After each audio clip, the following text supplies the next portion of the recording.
Hey guys, it's Cody Archer here. I'm at my home in the Golan Heights, and it is Sunday afternoon, the 9th of October, and we're here in Israel. This is a time of war, and just an absolutely heart-wrenching time to walk through this. And so I just thought I would take a few minutes with you to just be honest and share with you what we're experiencing here, living on the ground in Israel. As a family, though we're not on the front lines, we're still going through some of the roller coaster of emotions. And so I thought, just take a few minutes to share with you a bit of what we're experiencing. And first of all, just want to say thank you. So many of you have reached out to us saying that you're praying for us.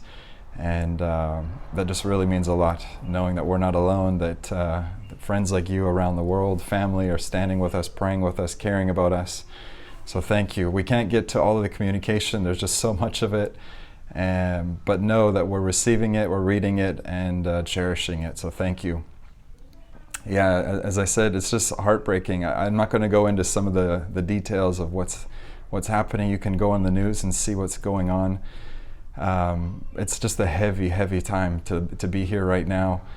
Especially with so many friends, family that are called into the reserves, are currently serving in the army. They're on the front lines.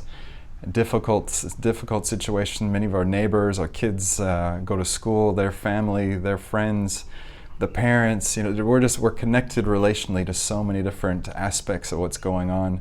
And so there's mums back at home when dad's in the reserves, and kids are at home, and it's just massively complicated. We're hearing stories of friends of ours that their landlords were killed.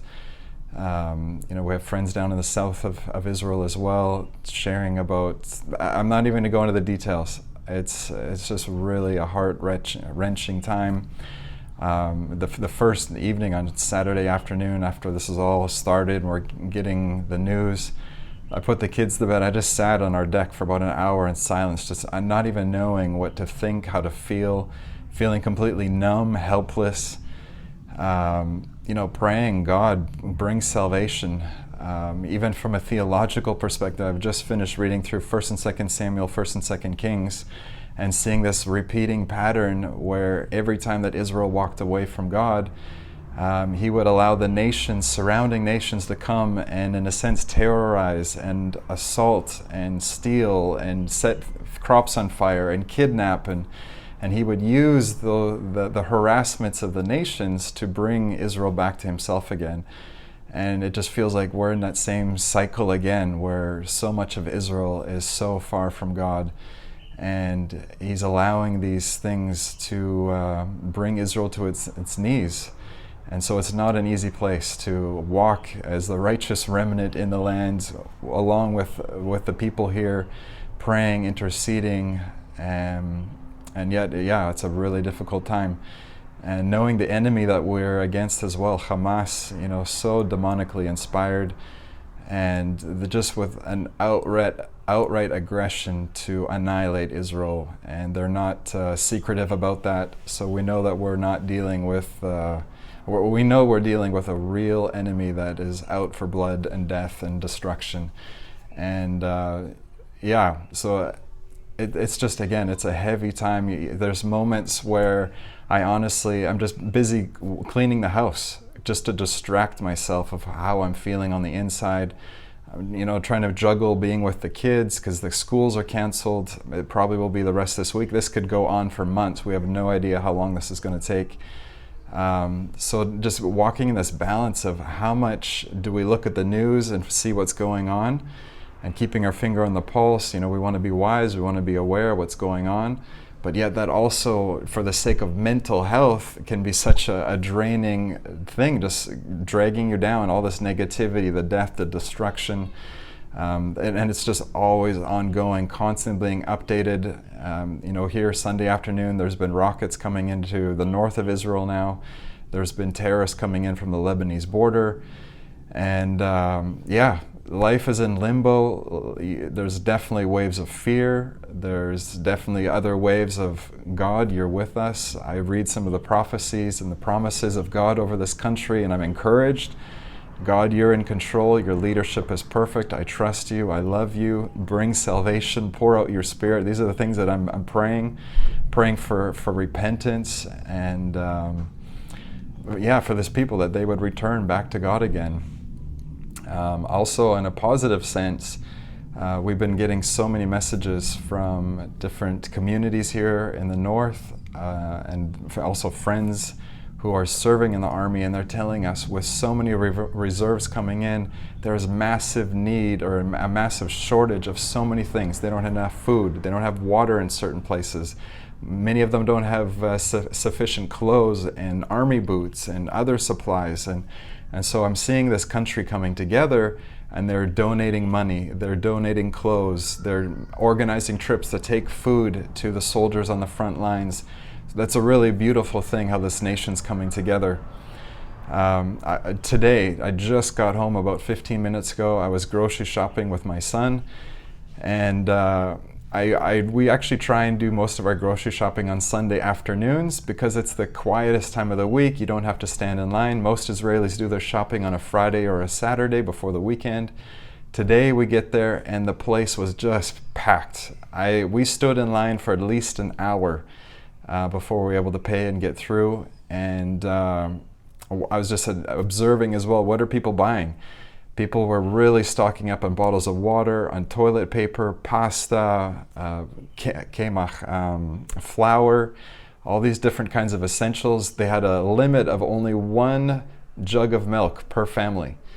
And we've already gone through this in the time of COVID, where the eggs disappeared off the shelves, and other things, toilet paper disappeared within a few days.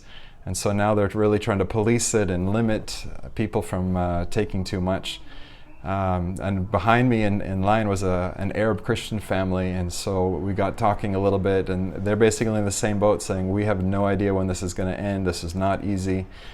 And I told them that we live in the Golan Heights. They live in the more of the Western Galilee. And they're, oh, wow, you live in the Golan Heights. Wow, that's such a dangerous place to live. But honestly, I feel like this is really where we live, one of the safest places right now. You know, you see behind me, this is the Sea of Galilee. We're more towards the center of the country. We're not on one of the borders.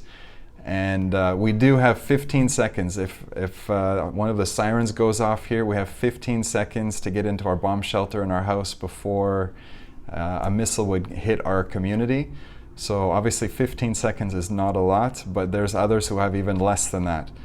And so even Liada and I have been talking, you know, if things really get a lot worse, where would we go? And we honestly, we don't know where we would go specifically in this country. It feels like there's no safe place.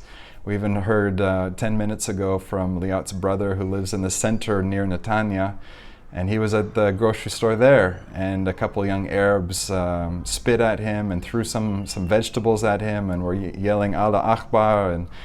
And so though they weren't direct terrorists in that moment, there's just really, it feels like there's nowhere safe to go in this country. And so we're really trying to press in and listen to God, to His voice, to His leadership. But it's not always easy, just with the emotions of what's going on in the news and managing your family and your own stuff.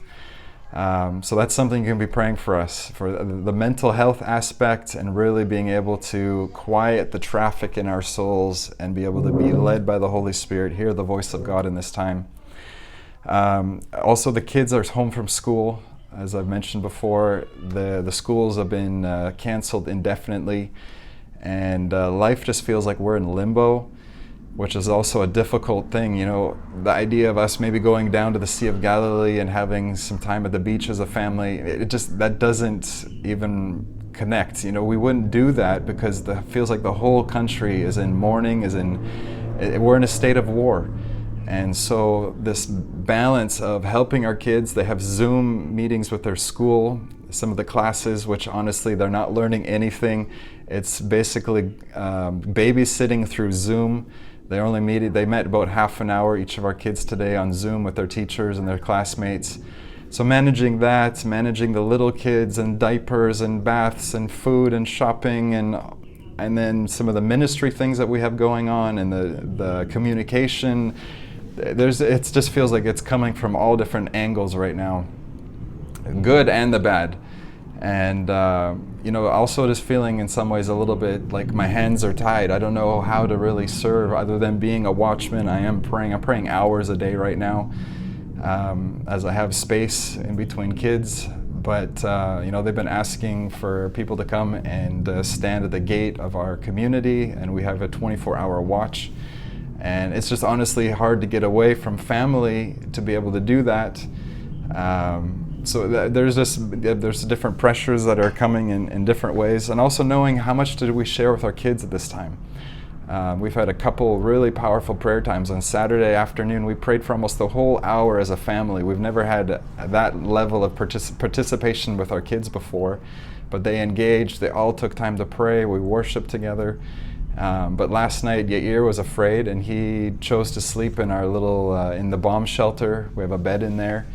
It's our guest room, and so just walking this through with our kids as well. How do we protect them, but yet they have some awareness of what's going on?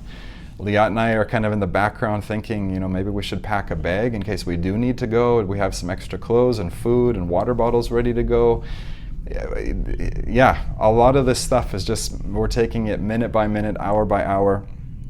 I don't know if you can hear in the background right now, but for almost 48 hours plus, we've been hearing non-stop jet fighters in the air, drones, helicopters, and they I don't know exactly what they're doing, but they're passing by, and all through the night I hear them.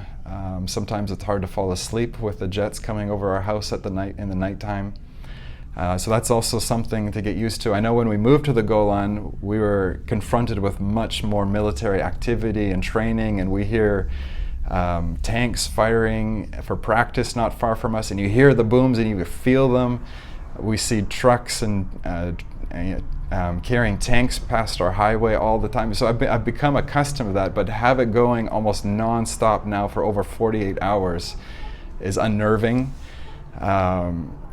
In one sense, you're almost starting to get used to it now. It's just the constant in the background, and it gets louder, and then the plane disappears, and a couple minutes later, another one goes by, and yeah. So that's been something that we're battling. And again, I wanted to say that we're blessed now to be where we are right now. Though things can change so quickly, but what they've gone through in the south of Israel is just a complete disaster. It's you've seen it on the news, hearing stories of entire communities. I'm not going to go into it. So really, we do covet your prayers at this time. We don't know what the next hour holds, what the next week holds, but we know that Yeshua is King. Jesus is King. He's with us. He's watching over this nation. And we just appreciate you standing with us. I'll probably do some more updates like this as we go along.